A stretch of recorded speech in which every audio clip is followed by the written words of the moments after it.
Hello there, my name is Lee and I'm an intern for the Famine Tales from India and Britain research project, and today I'm going to be attempting to recreate Hugh Platt's parsnip cake recipe. In his Sundrie New and Artificial Remedies Against Famine, there's a section called Sweet and Delicate Cakes Made Without Spice or Sugar, which gives a recipe on how to use some root vegetables like parsnips or carrots to add a natural sweetness to cakes in times of famine. The project's recently released tale, Famine in Shakespeareland, looks at one of the worst famines ever recorded in the history of Renaissance England, with the 1590s being particularly dismal, following 4 years of failed wheat harvests. This is around the time that Platt wrote his book, so we can see why more readily available, albeit slightly quirky, substitutions would be necessary. With that in mind, I thought it would be intriguing, and if nothing else, slightly entertaining, to try and recreate Platt's recipe. The first step in Platt's method is to prepare the parsnip. In Sundrie New and Artificial Remedies Against Famine, Platt says to slice great and sweet parsnip roots into thin slices, and having washed and scraped them clean, dry them and beat them into a powder. So with this in mind, I'm going to take my parsnips here, already washed and peeled, and slice them into thin slices. So as you can see, I've now cut up quite finely my parsnips. I'm going to put them in the oven on the lowest setting for a couple of hours so that they're all dried. Okay, so I've just taken the parsnips out of the oven. They were in there for just over 5 hours, but this is what they look like. So they're a lot smaller and more shriveled up, and definitely a lot drier. And now the next step is to try and make them into a powder. I'm going to be using the only thing I have, which could resemble such a thing, which is a smoothie maker. So we'll see how that goes. I've just finished with the parsnips. I had to blend them, but they didn't get as fine as I had expected, so I did chop them a little bit as well. The size is still a little chunky, but I think that might add a little bit of texture to the cakes. So I'm gonna leave it like that.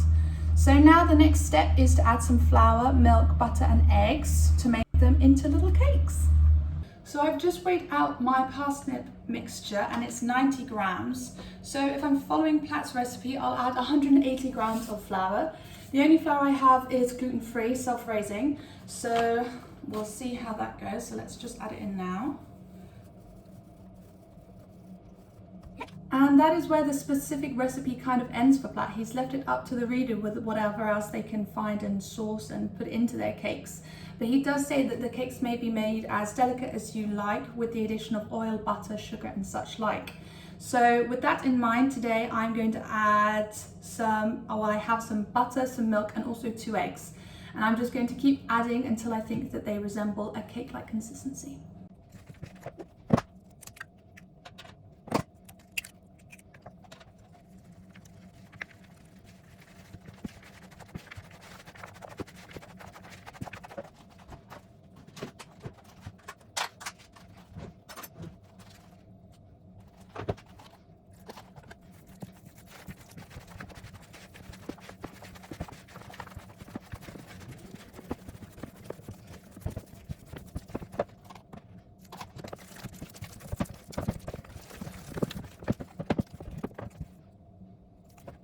Okay, so this is the finished cake texture. It's definitely got a couple of lumps in there. I don't know if you can see them so well. You can see all the parsnip, but hopefully they'll definitely have concentrated places of flavour to make up for the lack of sugar. So the next step now is going to be to put them into little cake tins. I have this tray right here. I've already oiled it. And I'm going to put it into the oven on 160 degrees for 15 minutes. So I've just taken the cakes out of the oven. It does smell quite nice in the kitchen, so I'm really excited to try them. This is what they look like. They were in the oven for 25 minutes in the end. 50 minutes wasn't quite enough. So I haven't tried any yet, so let's open one up together.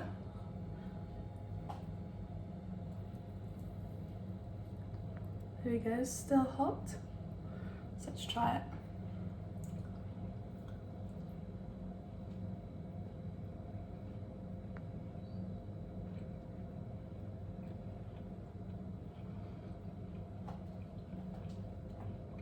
You definitely can taste the sweetness of the parsnip.